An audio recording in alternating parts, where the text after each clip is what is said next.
Hey guys, welcome back. So today we're going to go into tennis elbow. Now what happens with tennis elbow, also known as lateral epicondylitis, is that there is an inflammatory response happening at the elbow. This is the outside of the elbow. So if we stand in anatomical position, the outside is going to be that lateral part furthest away from the midline of the body.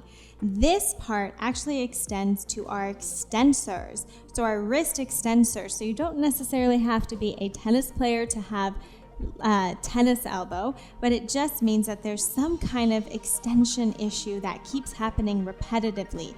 And if you have limited wrist extension, that is a big player into overworking those wrist extensors. So in order to start to tap into that tendon and start to load it in a passive and gentle way, we want to actually stretch those extensors. So we're going to practice working on stretching these extensors, getting it a bit of load at that tendon, and then we're going to load it in an eccentric manner to start to relieve some of the pressure.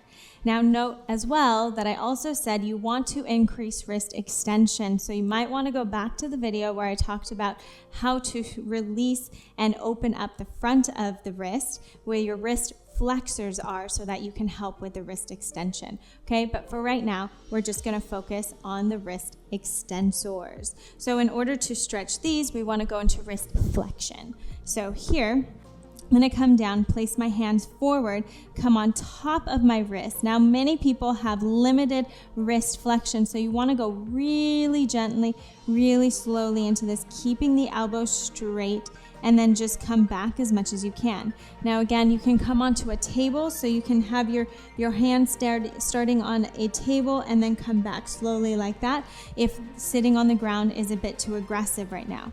Now when you're coming here, you want to really be able to breathe and relax into the tissue. You don't want any tension, or else it's going to take away from the point of the stretch.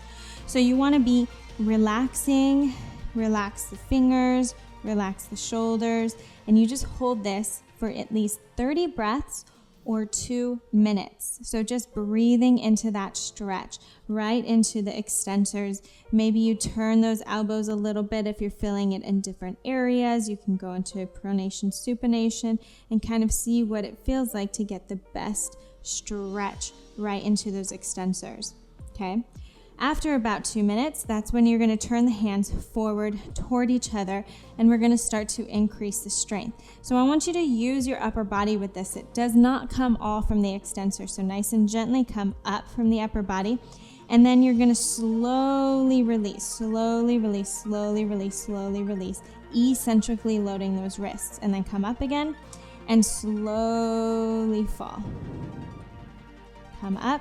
And you'll start with 5 to 10. If this is irritating at all, you're going to use more of your body to help control the weight down. You don't want to put any more pain or pressure onto the wrist. And then you can come right back into that stretch, relax, and breathe into it. You can also, if that's too aggressive, or during the day, if you need a little bit of release, you can always just do this during the day. Okay, so anything that starts to relieve the pressure and relieve the tension right on the top is going to start to gently start to load that tendon so you can start to heal. Thanks for watching, guys. I hope you're enjoying it. Don't forget to like and comment below to let me know what you think, and subscribe so you don't miss any in the future.